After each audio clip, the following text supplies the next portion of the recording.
어제 같은 당에서 민주당의 금태섭 의원이 손혜원 의원을 향해서 이해충돌 금지 의무를 어겼다라고 날카롭게 비판했는데 그에 대해서 손혜원 의원이 이렇게 금태섭 의원을 비판한 바 있습니다. 하루 전까지 같은 당에 계셨던 분이 왜 내게 확인을 안 했냐? 잘 모르는 일이라고 방송 나가서 함부로 말하지 마라. 내게 사과하시기 바란다. 잘 모르는 일이라고 방송 나가서 함부로 말하지 말라.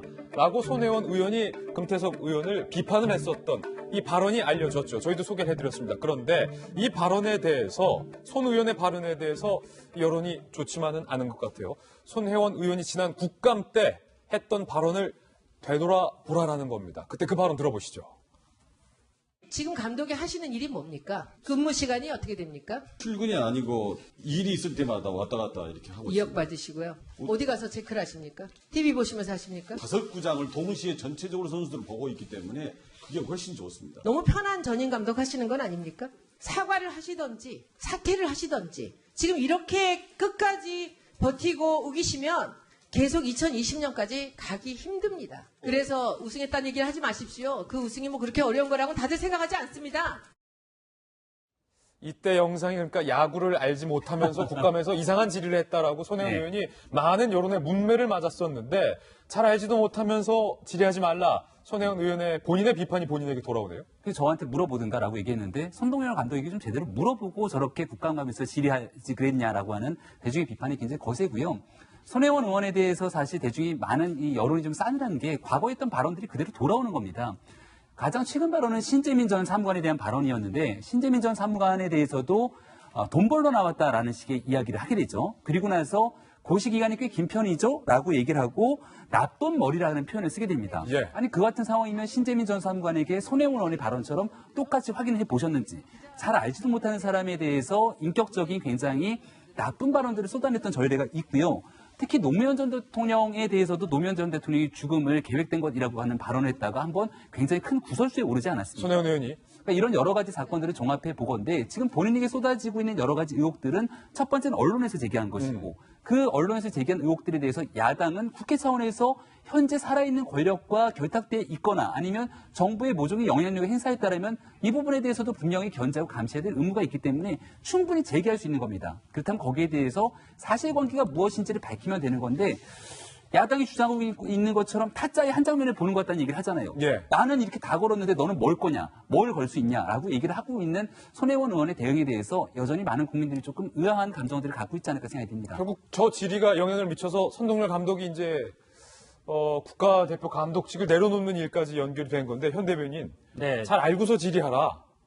뭐 그런 것도 있고요. 아마 제가 보기에 금태섭 위원하고 논쟁은 김태섭 위원이 이익 충돌 문제 지적한 건 맞아요. 왜냐면 근데 그 포인트는 제가 보기에 약간 틀렸던 것 같아요. 뭐냐면 예를 들어 목포 부동산 매입과 아니면 거기 문화재 지정하는 데 어떤 영향력을 행사한 걸 연결했으면 제가 보기에 이익 충돌 문제가 맞는데 지금 금태섭 위원은 뭘 지적한 거냐면 이 박물관에 나전칠기를 구입하라라고 했다. 그게 마치 그럼 나전칠기 구입하는 게 손혜원 의원과 관련된 것처럼 이렇게 얘기를 했거든요. 근데 실제로 나전칠기 구입이 안 됐어요. 금속 공예품이 구입이 됐고 설령 나전칠기 구입했어도 손혜원 의원과 관련된 사람이라든지 이렇게 했으면 모르겠는데 그 부분에 대해서 아마 손혜원 의원이 지적하는 것 같고요.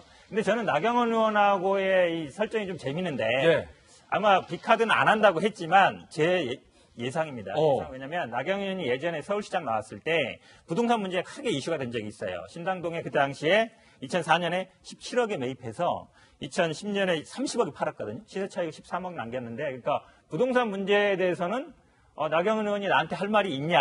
예. 아마 이제 그런 부분, 뭔가 다른 부동산이라든지 이런 부분을 아마 제가 보기엔 좀 들고 나올 가능성이 있지 않나라고. 손혜원 의원이 오늘 기자회견 그러니까 재밌어지겠네요. 사실은 뭐 확실한 건 아니고 혹시 그렇지 않을까라고 생각해 봅니다. 추측까지 나오고 있는데 손혜원 의원의 그 여성 조카 경리단길에서 와인바를 하다가 형편이 어려워서 잘 사는 고모가 돈을 주고 목포로 그 거리로 내려가라고 했다는 그 조카가 어제 나경원 의원이 목포를 찾았을 때 나경원 의원을 보러 밖으로 나왔던 일이 있습니다. 왜 나오셨냐라고 물으니까 이렇게 이야기했습니다. 나 의원의 피부가 얼마나 좋은지 보러 나왔다. 라고 하면서 사진을 찰칵 찍었다는 거예요.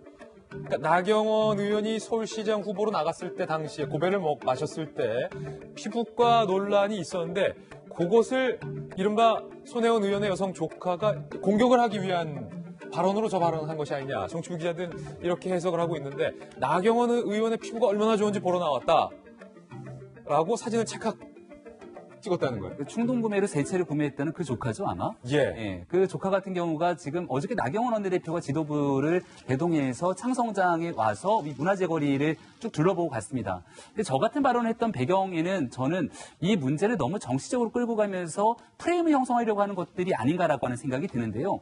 저기서 나경원 원내대표와 자유한국당을 비판하기 시작하면서 우리는 저쪽과 반대되는 진영이다라고 하는 메시지를 전달하려고 하는 것이 아닌가 생각이 들고요.